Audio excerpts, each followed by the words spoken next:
नमस्कार विद्यार्थी मित्रांनो, कशा आहात तुम्ही सर्वजण? आपले जे काही व्हिडिओ आहेत वन बाय वन सगळे अपलोड होत आहेत आणि तुम्ही चांगल्या प्रकारे प्रतिसाद देताय आणि चांगल्या प्रकारे तुम्ही बघताय आणि मजेमध्ये बघताय, एकदम स्टोरी वाईज बघताय, तर मी खुश आहे. तुम्ही पण खुश असाल असं मी व्यक्त करतो आणि असं मी समजून घेतो आणि पुढच्या व्हिडिओला मी सुरुवात करतो. जर चॅनलला तुम्ही नवीन असाल तर सबस्क्राईब करून घ्या, जेणेकरून नवीन नवीन जे काही व्हिडिओ मी अपलोड करत असतो ते तुमच्यापर्यंत पोहोचत असतं. आणि एवढा मोठा सब्जेक्ट आहे नेटवर्क थेअरी, याची बेसिक पासून मी तुम्हाला घेतोय, हळूहळू तुम्हाला मोठ्या प्रॉब्लेम पर्यंत घेऊन जाणार आहे.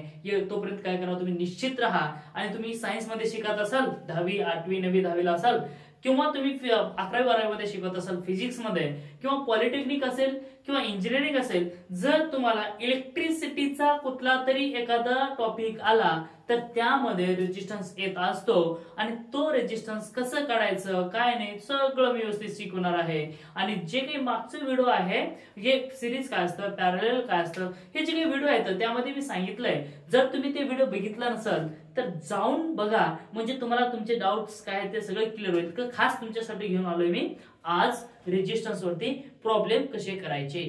जे काही रेजिस्टन्स आहेत सिरीज मध्ये कनेक्टेड असेल तर तेव्हा कुठला प्रॉब्लेम येईल, कसं सॉल्व्ह करता येईल, आणि त्यानंतर पॅरलल मध्ये असेल तर कुठला प्रॉब्लेम असेल आणि कसं आपल्याला सॉल्व्ह करता येईल, हे वन बाय वन मी तुम्हाला शिकवणार आहे. कुठं जाऊ नका, शेवटपर्यंत राहा. जर तुमचे डाऊट क्लिअर नाही झाले तर मी राठोड नाव घेणार नाही. पण असं नाहीये की तुम्ही उगाच कसं तरी बघणार आन्सर आम्हाला समज नाही, असं नाही. एकदम हळूहळू बघायचंय, कॉन्सन्ट्रेशन देऊन बघायचंय, चांगल्या प्रकारे वही आणि पेन सोबत घेऊन बसायचंय. जे मी सांगतोय त्याची नोट्स काढायचे आणि त्यानंतर सांगा की मला समजलं नाही, मग त्यानंतर मी तुला कॉलवरती किंवा तुला मेसेज वरती कसंही बोल, तुला मी सांगेन. ओके, तर बघ आता प्रॉब्लेम घ्यायचा आहे. अगोदर आपण सिरीजचे घेऊयात. मग सिरीज काय सोपं आहे. मग सोपं म्हणजेच काय, एक रेजिस्टन्स, दोन रेजिस्टन्स घेऊ आपण. किती, फक्त 2 रेजिस्टन्स आहेत आणि या ठिकाणी काहीतरी व्होल्टेज लागलेला आहे आणि या व्होल्टेज मध्ये हा आहे तुमचा R1 आणि हा आहे तुमचा R2 आणि हा आहे तुमचा व्होल्टेज, इथून जातोय करंट. अशा प्रकारे काय सर्किट आहे. मग या सर्किट मध्ये आता एसी म्हणा किंवा डीसी म्हणा. ओके, आपण काही घेऊ, आपण डीसी घेऊ. एसी ची तुम्हाला सवय नसते, डीसी ची असते. ओके, हे झाला डीसी, हा झाला तुमचा पॉझिटिव्ह, हा झाला तुमचा निगेटिव्ह. ओके, मग बघा आता, किंवा असं घ्या, असं घ्या, हा निगेटिव्ह असेल, हा पॉझिटिव्ह असेल. मग हे करंट कोणते आहे तुमचे, कन्व्हेन्शनल करंट आहे. किंवा नाही, एक मिनिट, आपण कन्व्हेन्शनल करंटच घेऊ. हे नका घेऊ आपण, इलेक्ट्रॉनिक्स करंट नका, पॉझिटिव्ह आणि निगेटिव्ह. मग तुम्हाला मी सांगितलंय current is flow from positive to negative. Current ही हमेशा फ्लो कुठून होत असते, पॉझिटिव्ह कडून निगेटिव्ह कडे, आणि ती करंट आपण वापरतोय. मग ती कुठली करंट आहे, कुठली आहे, कन्व्हेन्शनल करंट आहे. आणि जे काही इलेक्ट्रॉनिक्स करंट आहे ती मात्र निगेटिव्ह करून पॉझिटिव्ह कडे फ्लो होत असते. म्हणून करंट निघाली इथून जाणार कुठं, R1 आणि R2 मध्ये. समजा R1 चे आपल्याला काय करायचं, या सर्किटचा टोटल रेजिस्टन्स काढायचा, इक्विव्हॅलंट म्हणू त्याला, रेजिस्टन्स इक्विव्हॅलंट. या सर्किटचा काय करायचं, आपल्याला टोटल रेजिस्टन्स काढायचा आहे. मग for example R1 equal to असेल आपला 10 ओहम आणि R2 इक्वल टू असेल तुमचा, R2 इक्वल टू असेल 15 ओहम. तर आपल्याला काढायचं आहे आर इक्विव्हॅलंट काय, काय आर इक्विव्हॅलंट म्हणजे काय, म्हणजे आर इक्विव्हॅलंट काढायचं आहे. आर इक्विव्हॅलंट म्हणजे काय, लक्षात घ्या, या सर्किटचा टोटल रेजिस्टन्स म्हणजेच काय, आर इक्विव्हॅलंट होय.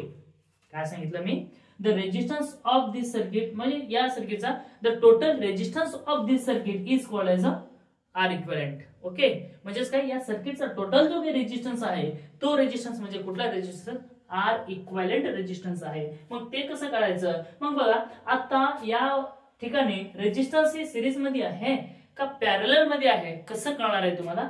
एक रेजिस्टन्स झाला म्हणजे एक रेजिस्टन्सला किती, 2 टोक असतात, 2 टर्मिनल असतात.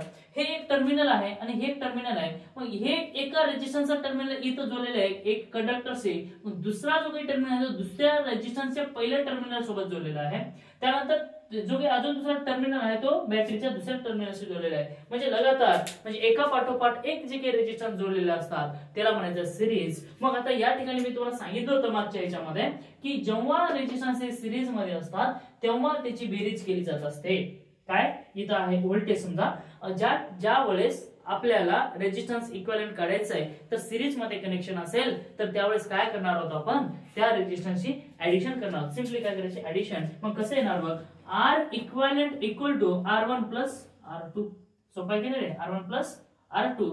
मग R equivalent equal to R1 ची व्हॅल्यू आहे 10 ओहम आणि R2 ची व्हॅल्यू आहे किती 15 ओहम. अशा प्रकारे R इक्विव्हॅलेंट ची व्हॅल्यू आलेली आपली की 10 प्लस 15 इक्वल टू 25 ओहम, म्हणून तुमचा R इक्विव्हॅलेंट ची व्हॅल्यू आलेली आहे. मग सिरीज रेजिस्टन्स असे किती का असणार, मग किती का असणार तर कसं करायचं सर, मग याचं असं करायचं आहे R equivalent equal to number of असते, नंबर ऑफ रेजिस्टन्स असेल तर R equivalent equal to R1 plus R2 plus R3 up to स्वान Rn. किती का असणार त्याची काय करायचं, सिम्पली आपल्याला ऍडिशन करायचे. हे झालं तुमचं सिरीज.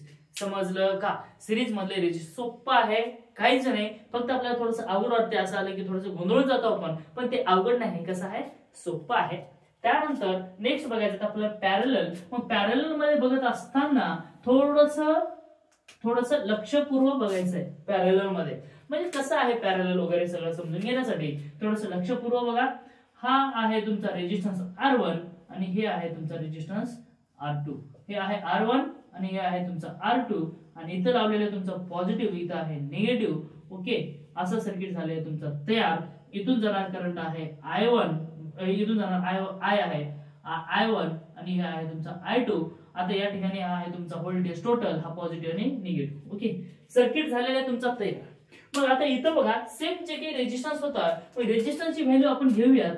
R1 इक्वल टू आहे समजा 5 ओहम आणि R2 इक्वल टू आहे समजा किती 7 ओहम घेऊया. ओके, आणि आपल्याला काढायचं काय, R इक्विव्हॅलेंट काढायचं आहे.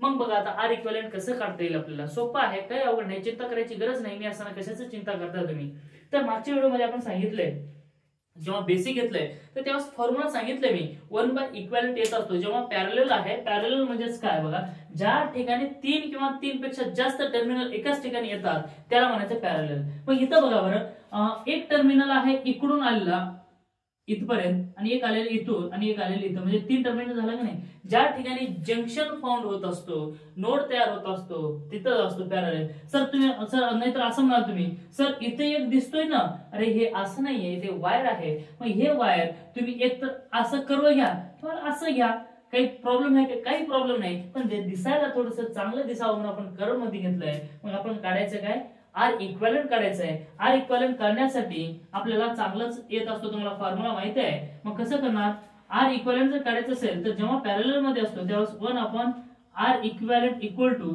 1 upon R1 plus 1 upon R2. घेतले का नाही, घेतले ना आपण, घेतलंय. मग आता कसं करणार सर, बघा आता कसं करायचं. 1 upon R equivalent equal to, आता एक रेजिस्टन्स म्हणजे R1 ची व्हॅल्यू किती आहे रे, 5 आहे की नाही, R1 ची व्हॅल्यू 5. त्यानंतर प्लस R2 ची व्हॅल्यू किती आहे रे, 1 अपॉन 7. आता सर आता ह्याला सॉल्व्ह कसं करायचं बघा. सॉल्व्ह करत असताना या ठिकाणी थोडीशी जादू आहे, काय थोडीशी जादू आहे, आणि ती जादू बघा काय, ह्याला आताच उलट करायचं नाही बरं का, ह्याला उलट आता मस्त एक सांगणार आहे तुम्हाला, मजेदार सांगणार आहे, पण फक्त तुम्ही कुठे जाऊ नका. एक नंबर स्टोरी आहे, मस्त एक नंबरची आहे, कुठे जाऊ नका, इथंच राहा, म्हणजे तुम्ही ऐकून प्रसन्न होईल, हॅपी व्हाल आणि हे सगळं तुम्हाला समजेल. मग आता काय करायचं आहे, तुम्हाला जर क्रॉस मल्टिप्लिकेशन येत असतो, मग क्रॉस मल्टिप्लिकेशन ऍडिशन करा. R इक्विव्हॅलेंट इक्वल टू या 7 ने याला गुणाकार करा, असं या 5 ने याला गुणाकार करा आणि या दोघांचा गुणाकार करा. म्हणजे काय, 7 गुणिले 1 म्हणजे किती, 7 इंटू 1 इक्वल टू 7, प्लस आहे म्हणून प्लस घ्या, 5 इंटू 1 म्हणजे किती 5, डिवाइड बाय या दोघांचं काय करायचं तुम्हाला, मल्टिप्लाय करायचं. या दोघांचं काय, मल्टिप्लाय. मग या दोघांचं जेव्हा मल्टिप्लाय करत असतात तर किती येईल, 7 5 चा 35. ओके, 7 5 चा 35, याला किती 35. मग आता यानंतर ह्या दोघांची काय करायचे, ऍडिशन करा. या दोघांची ऍडिशन करा, किती येत असतो बघा, 12 येतो का रे, 12 डिवाइडेड बाय 35. पण हे R इक्विव्हॅलेंट आलं का रे आपलं, नाही, हे काय आलं तुमचा 1 अपॉन R इक्विव्हॅलेंट आलंय, पण आपल्याला पाहिजे कोणता, R इक्विव्हॅलेंट पाहिजे. मग काहीच करायचं नाही, ह्याचे खाली मुंडकं वर पाय करायचे. काय करायचे, याचे खाली मुंडकं वर पाय, म्हणजे सगळंच काय करायचं, खाली मुंडकं वर पाय म्हणजेच काय, याची मुंडी आहे ना हे 1, ह्याला खाली करायचं आणि हे जे पाय आहेत ना इक्विव्हॅलेंट त्याला वर करायचं. म्हणजे ह्यालाच करून चालणार आहे का, नाही, तर ह्याला आपण करावं लागेल. म्हणजे कसं करावं लागेल बघा, मी इथं घेतो, हा थोडंसं इथं खाली लिहिणार आणि तुम्हाला दिसायला प्रॉब्लेम येत असतो. इथं बघा आता काय येणार आहे, R इक्विव्हॅलेंट घेऊ आपण, म्हणजेच काय आर इक्विव्हॅलेंट आपण 1. 1 ला काय व्हॅल्यू आहे का रे, असेल किंवा नसेल काय आहे का, काही नाहीये. मग आता इथे काय 12/35 आहे, मग ह्याला खाली मुंडक वर पाय केलंय तर ह्याचे सोडायचे का, नाही ना. जर एकाचे खाली मुंडक वर पाय केलं तर दुसऱ्याचे पण करावं लागेल, नाहीतर मग वन साइडेड बोलतात मग लोक, म्हणजे एकाला बघून बोललेस म्हणतात. मग तसं करायचं का नाही, मग काय करायचं, ह्याला पण 35/12 करून टाका. ओके, मग तुमचा जो काय आर इक्विव्हॅलेंट आहे तो आलेला आहे तुमचा आर इक्विव्हॅलेंट, हे आला तुमचा आर इक्विव्हॅलेंट इक्वल टू 35/12 एवढी व्हॅल्यू तुमची आलेली आहे आर इक्विव्हॅलेंट ची. सर आता समजलं का नाही. बघा, जर चॅनलवरती नवीन असेल तर सबस्क्राईब करून घ्या, आणि जे काही तुमच्या विद्यार्थ्यांना किंवा तुमच्या मित्रांना थोडस अवघड जात असेल तर तिथपर्यंत शेअर करण्याचा प्रयत्न करा. अजून एक सांगायला गेलं तर या ठिकाणी एक शॉर्ट ट्रिक येत असते, मग ती कशी आहे बघा. फक्त आपण इथं काय करायचं, आर इक्विव्हॅलेंट काढायचं आहे आपल्याला. काय आर इक्विव्हॅलेंट जर काढायचं असेल तर काहीच करायचं नाही. हे दोन रेजिस्टन्स आहेत ना, ह्या दोन रेजिस्टन्स वरती काय करायचंय गुणाकार आणि खालती काय करायची बेरीज. म्हणजे कसं आहे, हे R1 into R2 divided by R1 plus R2 करा, म्हणजे तुमचे व्हॅल्यू येऊन जात असतात. समजा या ठिकाणी रेजिस्टन्स दोघांचं सेम आहे, समजा या ठिकाणी रेजिस्टन्स दोघांचं काय सेम आहे, तर आर इक्विव्हॅलेंट काढण्याचा अजून एक शॉर्ट ट्रिक आहे. जर समजा दोघांची व्हॅल्यू सेम आहे, समजा इथेही 4 आहे आणि इथेही 4 आहे, तर अशा वेळेस काय करायचंय बघा, R अपॉन N घ्यायचं आहे. म्हणजे R म्हणजेच काय रेजिस्टन्स अपॉन N. मग रेजिस्टन्स किती आहे याचा 4, रेजिस्टन्स किती आहे 4 डिवाइड बाय N म्हणजे किती 1 आणि 2. नंबर ऑफ रेजिस्टन्स, N म्हणजेच काय नंबर ऑफ रेजिस्टन्स किती आहेत 2 आहेत. अशा वेळेस व्हॅल्यू किती येत असतो, बे 2 4 म्हणजे किती 2 ओहम आला. सपोज किती घेतला आपण 4. आणि असं जर सर तुम्ही असं खोटं बोलताय जर म्हणायचं असेल तुम्हाला, तर आपण काय करू, इथं एक छोट्याशा ह्याच्यामध्ये आपण काय करू, सॉल्व्ह करून बघू. आर इक्विव्हॅलेंट इक्वल टू आता इथं सांगितलं मी R1 इंटू R2 काय आहे, R1 into R2 4 into 4 divided by R1 plus R2 म्हणजे काय 4 प्लस 4 किती 4 प्लस 4. मग याची व्हॅल्यू आली किती 4 4 चा 16 अपॉन 8.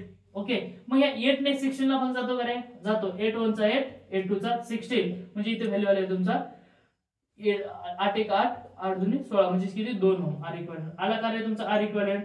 मग जर दोन रेजिस्टन्स सारखे असतील तर काहीच करायचं नाही, आर अपॉन एन घ्यायचा. म्हणजे रेजिस्टन्स एका रेजिस्टन्सची व्हॅल्यू घ्या आणि divide by number of resistance. Number of resistance म्हणजे किती रेजिस्टन्स आहे तिथं बघा, 1 आणि 2. 3 असतील तर 3 घ्या, 4 असतील तर 4 घ्या. एका रेजिस्टन्सची व्हॅल्यू घ्यायची डिवाइडेड बाय जेवढे आहे तेवढे लिहायचा, म्हणजे तुम्हाला काय आर इक्विव्हॅलेंट भेटत असतो. हे झालं तुमचं पॅरलल. ज्यांना पॅरलल कळला त्याला नेटवर्क थेअरी आहे ना एकदम सोपं जाणार आहे. म्हणजे काय सिरीजही कळायला पाहिजे, कसं सिरीज कसा कनेक्शन असतो. यानंतर आपण घेणार आहे तर 3 रेजिस्टन्सचे 4 रेजिस्टन्सचे म्हणजे मोठे मोठे सर्किट घेणार आहे, तर ते पार्ट 3 मध्ये येईल. आता हे आपला पार्ट 2 आहे.